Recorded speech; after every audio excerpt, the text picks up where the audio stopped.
కీర్తనల గ్రంథం 146వ అధ్యాయం 3వ వాక్యం.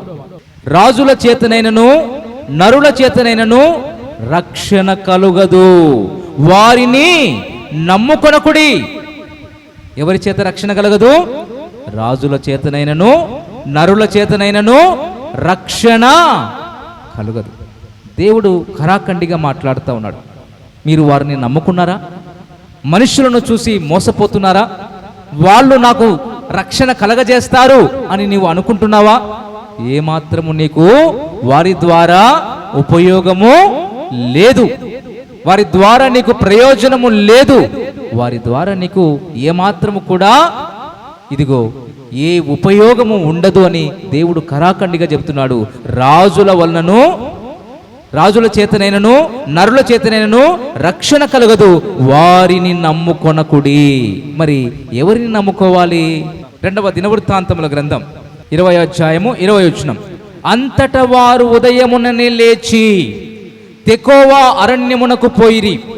వారు పోవుచుండగా యెహోషాపాతు నిలవబడి, యూదావారలారా, యెరూషలేము కాపురస్తులారా, నా మాట వినుడి, మీ దేవుడైన యెహోవాను నమ్ముకొనుడి, అప్పుడు మీరు స్థిరపరచబడుదురు. ఆయన ప్రవక్తలను నమ్ముకొనుడి, అప్పుడు మీరు కృతార్థులగుదురు అని చెప్పాను.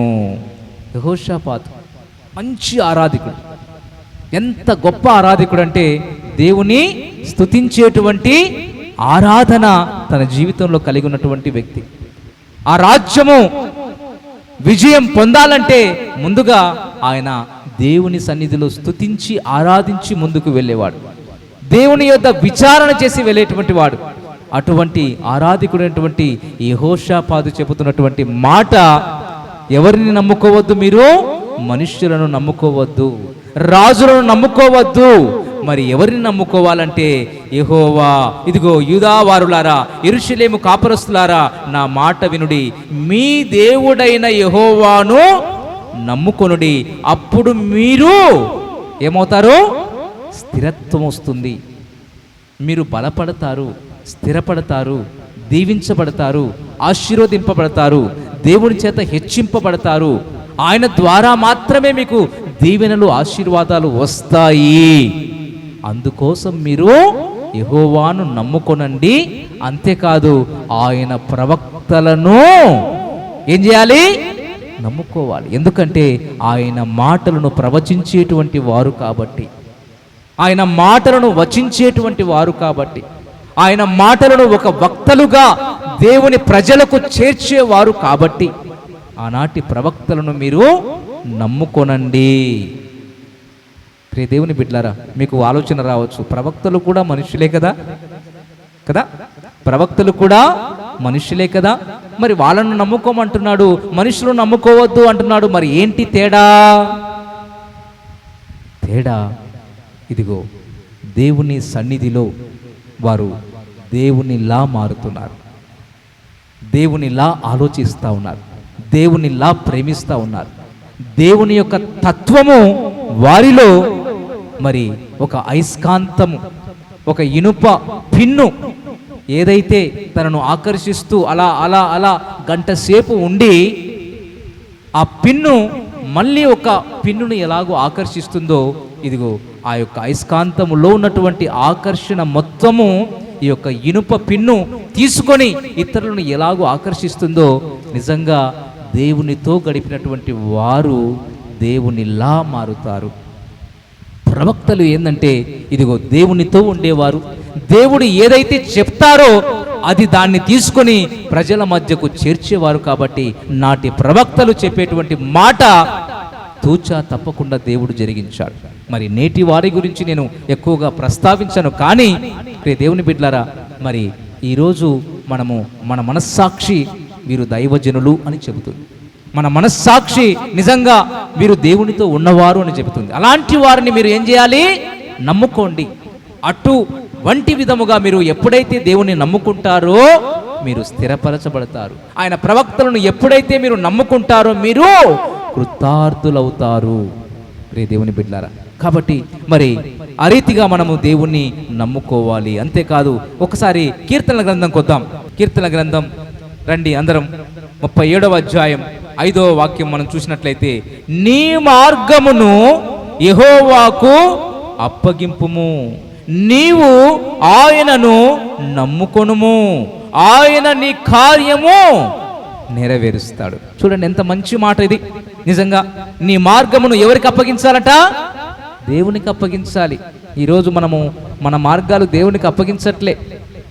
నాకు జ్ఞానం ఉంది, నాకు తెలివి ఉంది, నాకు వివేకం ఉంది, నాకు శక్తి ఉంది, నాకు బలం ఉంది, నాకు సత్తువ ఉంది, నా ఆలోచన నాది, నా ఇష్టము నాది, నాకంటే తోపు ఎవరున్నారు ఇక్కడ, నాకంటే తురుము ఎవరున్నారు, నాకంటే జ్ఞానవంతుడు ఎవరున్నాడు ఇక్కడ అని మనం ఏం చేస్తూ ఉన్నాం? మన సొంత ఆలోచనలు పాటిస్తూ ఉన్నాం, మన సొంత జ్ఞానాన్ని ఉపయోగిస్తున్నాం. అందుకే ఎక్కడ పడుతున్నావు? గోతిలో పడుతూ ఉన్నావు, బురదలో పడుతున్నావు. ఎక్కడ పడతావో కూడా నీకు అర్థం కావట్లేదు. అందుకే సామెతల్లో అంటాడు, ఇదిగో నీ శక్తి చేత కాదు, నీ బలము చేత కాదు, మొట్టమొదటిగా నీ స్వబుద్ధిని ఆధారము చేసుకొనక నీ పూర్ణ హృదయముతో యెహోవా యందు నమ్మిక ఉంచుము, నీ ప్రవర్తన అంతటి యందు ఆయన అధికారమునకు ఒప్పుకో, అప్పుడు నీ మార్గములు సరళము చేయబడతాయి. అప్పుడు నీ డోర్స్ ఏవైతే మూసుకుపోయావో ఓపెన్ అవుతాయి. అంతేగాని నీ సొంత ఆలోచనతో పోతే, నీ సొంత జ్ఞానముతో వెళితే నువ్వు తప్పకుండా బురదలోనే పడతావు, ఎక్కడా పడవు. ఇక చివరికి చేసేది లేక దిక్కు లేక మళ్ళీ దేవుని పాదాల చెంతకే రావడం జరుగుతుంది. అందుకే నీ మార్గమును యెహోవాకు అప్పగింపుము, నీవు ఆయనను నమ్ముకొనుము, ఆయన నీ కార్యము ఏదైనా సరే ఆయన నెరవేరుస్తాడు. సామెతల గ్రంథం 28వ అధ్యాయానికి వద్దాం. 28వ అధ్యాయం 25వ వచనం చివరి భాగంలో మనం చూసినట్లయితే చూడండి, యెహోవా యందు నమ్మకముంచువాడు ఏమవుతాడు? పాడైపోనుందా? చెడిపోవుననుందా? ఎందుకు పనికిరాడు అని ఉందా? పనికి మాలినోడు అని ఉందా? మీ బైబిల్లో మరి ఎవరి బైబిల్లో కూడా ఆ విధంగా ఉండదు. కానీ అక్కడ రాయబడింది చూడండి, వర్ధిల్లుతాడు, ఆశీర్వదింపబడతాడు, దీవించబడతాడు, హెచ్చింపబడతాడు. నీకెన్ని కష్టం వచ్చినా, ఎంత నష్టం వచ్చినా, ఎంత బాధ వచ్చినా, ఎంత వేదన వచ్చినా, ఎంత రోగం వచ్చినా, ఏ పరిస్థితిలోనైనా, ఎటువంటి స్థితిలోనైనా సరే ఆయన యందు నమ్మకం ఉంచు, ఏమవుతావు? వర్ధిల్లుతావు. యెహోవా యందు నమ్మకముంచువాడు వర్ధిల్లును.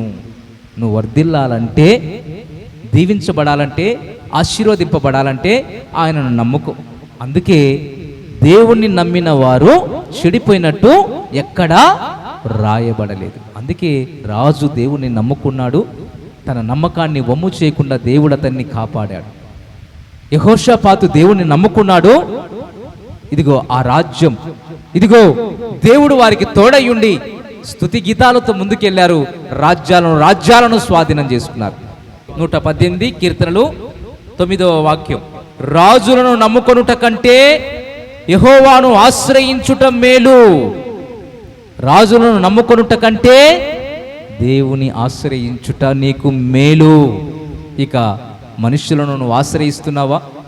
లేక ఇదిగో ఈ లోకములో వాళ్ళు సహాయం చేస్తారు, వీళ్ళు సహాయం చేస్తారని నువ్వు వాళ్ళ కోసం వీళ్ళ కోసం తాపత్రయపడుతున్నావా? తంటాలు పడతావు. అంతేగాని నీ జీవితంలో ఏమాత్రము కూడా ఆశీర్వాదాన్ని చూడలేవు, అభివృద్ధిని చూడలేవు.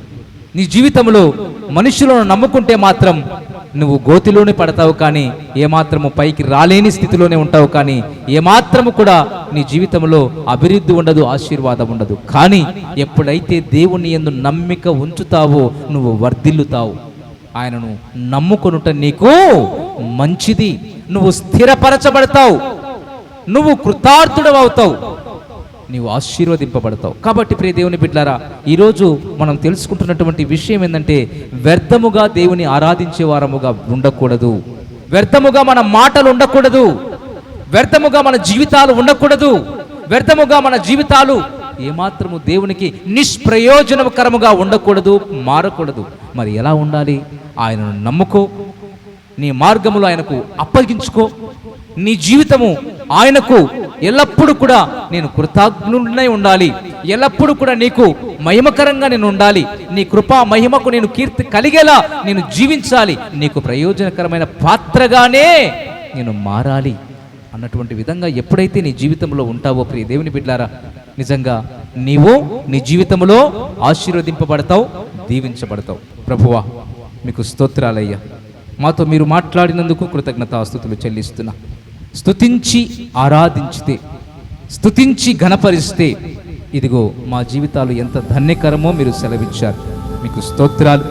అలాగే నాయన, మనుష్యులను నమ్ముకున్నట కంటే ఇదిగో మిమ్మల్ని ఆశ్రయించుట మాత్రమే మేలు అని మీరు సెలవిచ్చారు.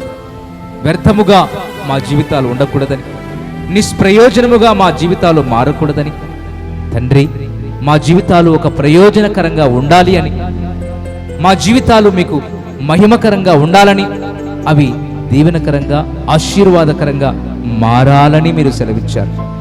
దేవా, ఇంకా మావి నిష్ప్రయోజనకరమైన జీవితాలుగా ఉంటే సరిచేసుకుని సరిదిద్దుకొని ప్రయోజనకరమైన పాత్రలుగా మేము మారున్నట్లుగా సహాయం చేయమని, కృప చూపమని, మహిమ పొందమని మీ దయగలిగిన పాదాల చెంత మమ్మల్ని అప్పగించుకొని విన్న మాటలు మా జీవితాల్లో నిరంతలుగా ఫలభరితము చేయమని, మేము ఫలించున్నట్లుగా సహాయము చేయమని మీ దయగలిగిన పాదాల చెంత సజీవ యాగముగా సమర్పించుకుంటూ యేసుక్రీస్తు ప్రభువు నామమున ఈ ప్రార్థన సమర్పిస్తున్నాము తండ్రి. ఆమేన్. ప్రభువునందు ప్రియులారా, ఈ సందేశాలు మీకు నచ్చినట్లయితే దయచేసి లైక్ చేయండి, సబ్స్క్రైబ్ చేయండి, పక్కనే ఉన్న బెల్ బటన్ నొక్కండి. ఈ సందేశాలను షేర్ చేయమని ప్రభువు నామమున ప్రేమతో మీకు మనవి చేస్తున్నాం. Thank you. Praise the lord.